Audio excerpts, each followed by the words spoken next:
I think creating realistic characters is one of the most complex yet most rewarding areas of 3D art. But what do I even mean by 3D art? Many people think that 3D is only used for games or movies, when in reality, if you approach it right, it can become a normal art medium, just like oil paintings or, let's say, sculpture. In our case, it's more suitable. In this video, I'll be sharing insights to each part of the process, so by the end, you'll have a solid understanding of what character art is and whenever you want to start practicing it. A little spoiler though, it's really fun. Throughout this video, I'm gonna be sharing footage of me creating this piece you see on your screen right now. I rendered it in Blender, but a lot of things I did in other softwares such as Houdini for hairs, Substance Painter for texturing, ZBrush for some sculpting, and even Photoshop for creating realistic flower textures. While render view might look complex, in reality it's just a lot of different objects layered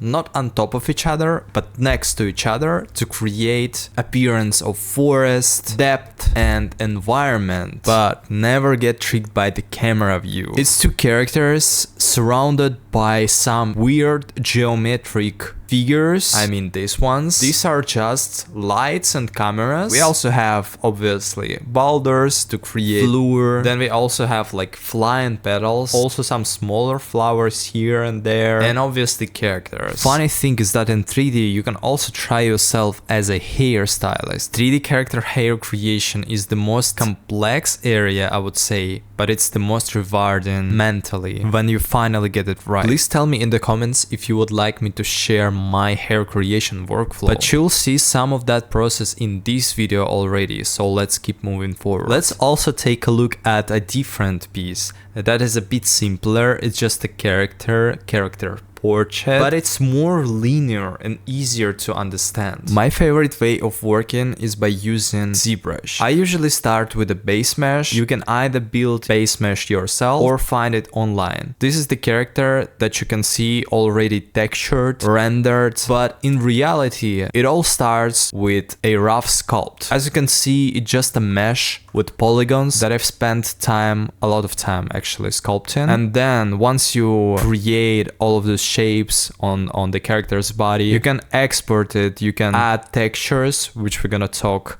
about in a minute, and then you can render it. But what I'm trying to say is that if you start breaking complex things into smaller things, you'll be able to understand the process a lot better and not be frustrated or like scared of it. I actually like texturing stage a lot because here you can paint makeup on your character. Since we are talking character art, texturing is a really creative process. So everything you see here is hand-drawn by me. I apply a lot of different layers to create makeup, to create the story for the character, and to enhance it even more. We have eyeshadow, we have eyeliner, blush, we even have some freckles, and you can do so much during the texturing stage, and it's not even ends on characters. That's for example the necklace I did, and this is whole different story, but still it is super fun to make textures for jewelry, especially if the jewelry is designed by you. It feels just really good, not gonna lie. So again, here I don't really want to be super technical. I don't want to say about making maps, exporting texture maps and applying them in the render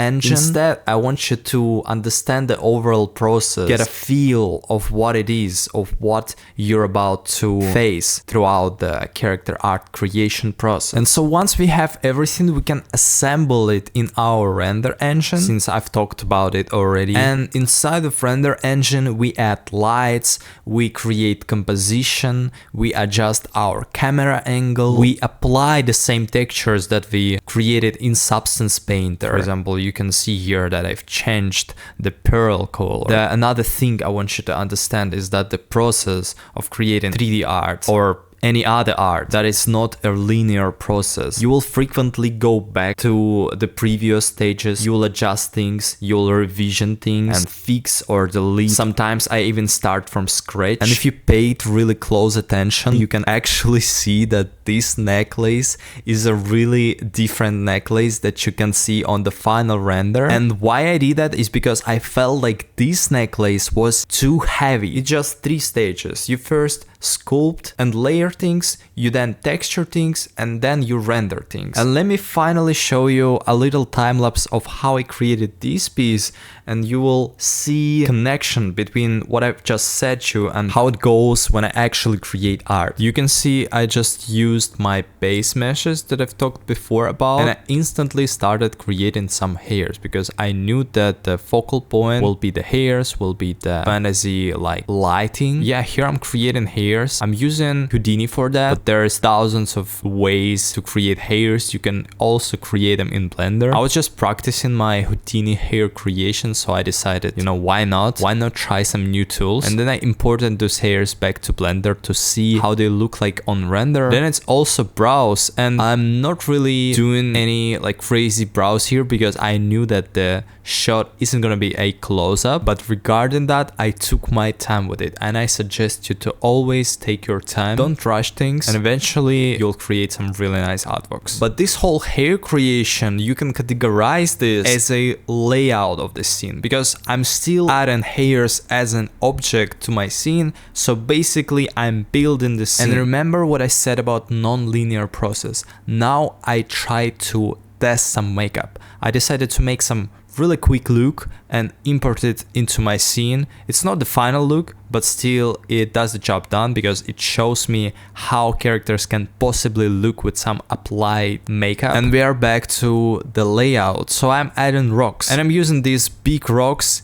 as a background element for the scene because I knew that I wanted to have some sort of forest ground type of vibe going on. And I also add in grass here. It's not just regular grass, it's grass with some flowers already attached to them. I got it from HDRI Heaven. They also have like Poly Heaven, I believe it's called. So check it out, it's free. Here I'm adding what's called the gobo. It's textured light that kind of creates this forest through the leaves type of light. And we're back to Substance Painter. Here I'm texturing the second character, adding some blush, layering makeup. You can also watch some real life tutorials for the makeup. It's actually a really good reference. I always try to keep getting back and forth between Substance Painter and my render engine. It's good to see how your textures look like in the Substance Painter viewport, but it's also important how they look under your scene lights. Here I'm doing something that is called mask painting, adding these lines that will represent where the metallic part of the face will be. Just like that, you now understand the basic principles of 3D character art creation process. So let's estimate again. Usually I start with a base mesh that I sculpt to my likings, and then when I have the character, I can import it